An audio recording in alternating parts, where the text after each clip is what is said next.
అదే RTV app వార్తల్ని క్షణాల్లో చదివే అవకాశం ఉంటుంది. ఒక న్యూస్ పేపర్, ఒక టెలివిజన్ ఛానల్ మీ చేతుల్లో ఎప్పుడూ ఉంటాయి. సోషల్ మీడియా మిత్రులకు, అలాగే యూట్యూబ్ మిత్రులకు, సోషల్ మీడియా మిత్రులకు అందరికీ నమస్కారాలు. నాది కడప నియోజకవర్గం 2వ డివిజన్ ఉక్కాయపర్ల మాది. నేను ఈ వీడియో చేయడం కారణం ఏమంటే, అందరు దయ ఉంచి ఈ వీడియో కలెక్టర్ గారికి, ఎస్పీ గారికి, గౌరవనీయులైన ముఖ్యమంత్రి చంద్రబాబు నాయుడు గారికి, గౌరవనీయులైన నారా లోకేష్, మంత్రివర్యులు నారా లోకేష్ గారికి షేర్ చేయవలసిందిగా కోరుతున్నాను. దయచేసి ఇంతకుముందు కూడా నేను ఫేస్బుక్లో పెట్టడం జరిగింది, కానీ ఎవరు స్పందించడంలా. ఒక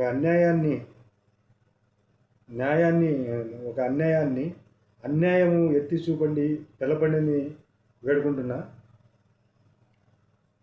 నాది మా మేనమామ గారు రేవూరు సుబ్బరామయ్య గారు అనే మా అమ్మ తమ్ముడు. నాకు మా ఇంటి పక్కనే 3 సెంట్లు స్థలము. ఆ స్థలం నాకు ఇవ్వడం జరిగింది మా మేనమామ గారు. మేనమామ గారు నాకు ఇచ్చినారని పేపర్ కూడా కేపించినాం. అన్నీ కలెక్టర్కి అర్జీ పెట్టినాం. ఎస్పీ గారికి కూడా రిజిస్టర్ పోస్ట్ చేసి ఎస్పీ గారికి కూడా పోయినాము. అయినా న్యాయం జరగలేదు. కానీ ఇప్పుడు నేను కొన్ని కారణాల వల్ల ప్రాణభయంతో నేను కోవిడ్కి రావడం జరిగింది. 3 నెలలైంది నేను వచ్చి. ఇప్పుడు ఈ పేరూరు విజయ్ కుమార్ అనే ఏఆర్ కానిస్టేబుల్ కడపలో ఎస్పీ ఆఫీస్లో, అతనికి పలుకుబడి దండిగా ఉంది. కలెక్టర్ ఆఫీస్లో ఉంది, ఆర్డీఓ ఆఫీస్లో ఉంది, ఎస్పీ ఆఫీస్లో. వీళ్ళ పేరు చెప్తేనే అసలు కేసు కూడా తీసుకోరు. ఇట్లా దౌర్జన్యంగా ఇట్లా ఈదులలో కూర్చొని కుర్చీలు పోయేదానికి రోడ్డు కూడా లేకుండా కుర్చీలు వేసుకొని దౌర్జన్యంగా విజయ్ కుమార్ ఇల్లు వాళ్ళ ఇంటి ముందర టాపుల మీద కూర్చున్నాడు విజయ్ కుమార్ గారు, ఏఆర్ కానిస్టేబుల్. అట్లా కుర్చీలు వేసుకొని వాళ్ళు లేచిపోయేంత వరకు కూడా ఆ ఈదిలో నడిచేదానికి కూడా వీలు కాదు అని ఇంకా కొన్ని ఉండే ఫోటోలు నా దగ్గర చూపిస్తాయి. కూడా ఇది చూడండి. మా మేనమామ గారు అయినా వేరే వాళ్ళు దౌర్జన్యంతో మా వాళ్ళకి మాకే పెట్టి దొంగ అనుబంధ ఫారం తయారు చేయించి అన్నిక ధనలక్ష్మి పేరుతో వాళ్ళ రిజిస్టర్ వాళ్ళ భర్తకి చేసి, వాళ్ళ భర్త నుంచి పేరూరి విజయ్ కుమార్ భార్య పేరూరి జ్యోతి కుమారి ఆమె పేరుతో రిజిస్టర్ చేసుకొని దౌర్జన్యంగా మా మేనమామ గారు అయిన రేవూరు సుబ్బరామయ్య గారు స్థలం దగ్గరికి వస్తే దౌర్జన్యాలు చేసి అతన్ని స్థలం కాడికి రానియకుండా భయభ్రాంతులు చేసి కేసు పెట్టినా కూడా పెట్టుకోకపోయిన ఎస్పీ గారికి కూడా గత ప్రభుత్వంలో, వైసీపీ ప్రభుత్వంలో పట్టించుకునే నాదులు లేదు. కానీ ఈ ప్రభుత్వంలోనే న్యాయం జరుగుతుందనే ఉద్దేశంతో ఫేస్బుక్లో పెట్టడం జరిగింది. ఎవరు స్పందించడం లేదు. దయచేసి ఇది వైరేటట్టు మాకు న్యాయం జరిగేటట్టు సాయం చేయమని వేడుకుంటున్నాను. కానీ గత ప్రభుత్వంలో చాలా నష్టపోయి సాగులు చివరి అంచుల వరకు పోయి బతికి గవర్నమెంట్ వచ్చినా కూడా మాకు ప్రాణభయంతో ఎవరు మాకు హెల్ప్ చేసేవాళ్ళు లేరని తెలుగుదేశం పార్టీ కోసం కష్టపడి అన్నీ చేసినాము.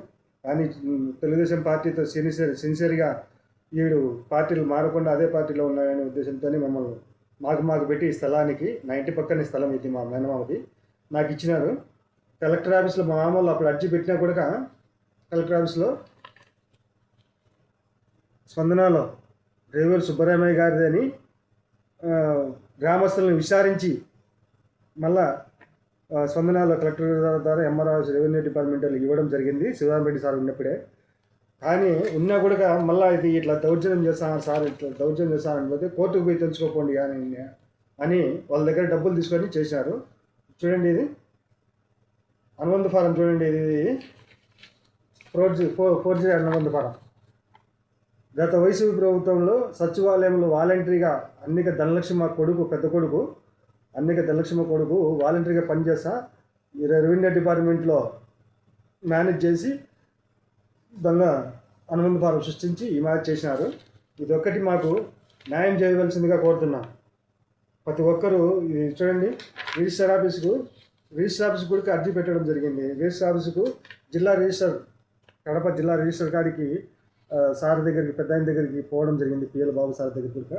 ఆయన కూడా చూసి ఈ రిజిస్టర్కు మీ స్థలానికి ఎలాంటి సంబంధం లేదయ్యా, మీరు పోయి మీ స్థలంలో వేసుకోపోండి అని చెప్పడం జరిగింది. ఆయన చూసి లైన్ కొట్టి మార్కు కూడా చూపించినాడు. ఆ రిజిస్టర్కు మీకు సంబంధం లేదు, వాళ్ళ రిజిస్టర్ ఎత్తుకొని వాళ్ళ పేపర్లు ఎత్తుకొని వాళ్ళు పొమ్మని చెప్పు అని దౌర్జన్యం దిగలేకున్నాం సార్. వాళ్ళు కొట్టండి సార్ ముసలిళ్ళకు మా మీదకి, మేము సపోర్ట్ పోతే మాకు ఇచ్చేయండి మా ఉద్దేశంతో మా మీదకి కొట్టండి సార్. నా ఇంటి మీద కూడా చానతులు గల్వాకు వచ్చిండారు.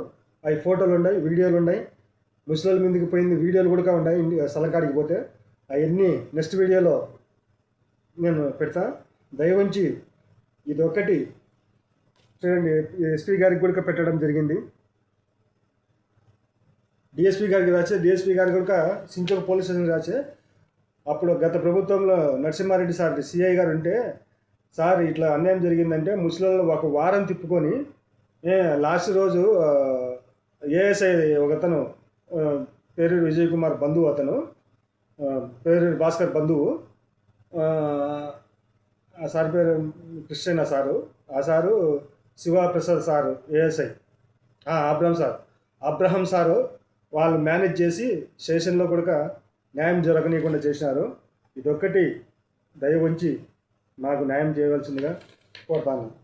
ఇదో చూడండి, అదే సించోక్ పోలీస్ స్టేషన్లో ఈ స్థలానికి మాకు ఎలాంటి సంబంధం లేదు, ఇది మాది కాదు అని అన్ని ధనలక్ష్మి మా భర్త కూడా రాసిచ్చి పోయినాడు. రాసిచ్చి పోయిన తర్వాత 2019 మళ్ళా మేము చూసుకుంటాంలని చెప్పి పోలీసు వాళ్ళు వీళ్ళు పేరూరు విజయ్ కుమార్, పేరూరు భాస్కర్ ఏఎస్ఐ ఇప్పుడు రిటైర్డ్ అయినాడంట. మరిన్ని వీడియోస్ కోసం ఛానల్ ని సబ్స్క్రైబ్ చేయండి, లేటెస్ట్ అప్డేట్స్ కోసం వాట్సాప్ ఛానల్ ని ఫాలో చేయండి అండ్ లింక్ డిస్క్రిప్షన్ లో ఉంది.